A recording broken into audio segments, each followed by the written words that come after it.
it was the last fight that we had where he almost broke the damn door down when I had my daughter in my hands.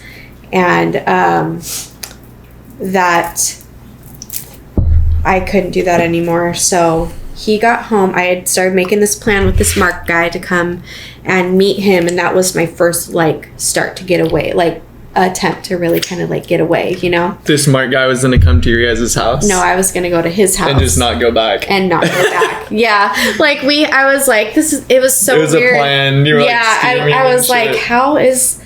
But him, out of all people, that was the only person that I felt, this connection to that I could open up to, because there was nobody else. Nobody. And so Adrian got home. He went to bed because he got home from work. I went and I got the car key that I hid, went into the garage. I had my daughter. My heart was pounding at this time. Put her in the car seat, didn't buckle her up yet because it was so fast, and I had the little garage door opener on my car. Turned the car on, clicked the garage door, and right as the garage door got high enough for the car to come out, I just backed it up as quick as I could.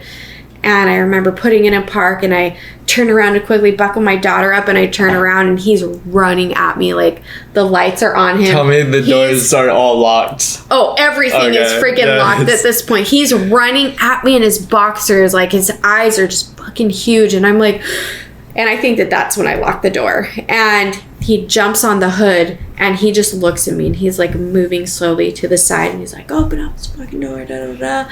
And then he brought it down. He's I'm so sorry, pleading and everything. And he's on the side. I don't even know. He was just doing all kinds of stuff. He couldn't get in, and I put it in drive, and I just step on it, and I see him fall, and I hear a boop, and I totally ran his leg or something over. Good. Yeah. And so and it was such an amazing feeling, but I was so, I can't even tell you the emotions that I was feeling at that time. He was so it was fear, adrenaline, everything. And I was looking in the rearview mirror, and I see him on the road, and he's super over dramatic. And so he was oh, Anyway, I just remember hoping that I really hurt him.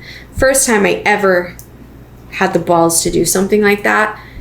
And so I didn't know this Mark guy personally, so I had called my kid's dad, and I was like, hey, I'm not feeling well. Can I meet you to pick up my daughter? And he was like, yes. So I met him. I went to Mark, all trying to seem like I had everything put together, because I didn't want anybody to take my child from me, but I also needed to try to, find some sort of support of some kind. And so I took the car, met up with Mark, and he brought me into his mom's house, and him and his mom, and they were the first people that I just let everything out to, him and his mom.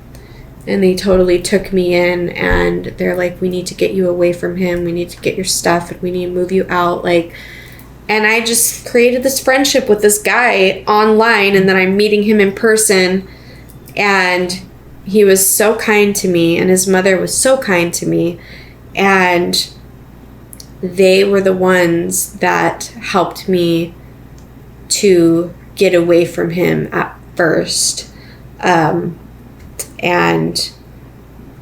they were the catalyst for me to have that, courage to leave. And they were the ones that would get me into drugs. Mark and the mom? Yeah. Are you serious? Yeah.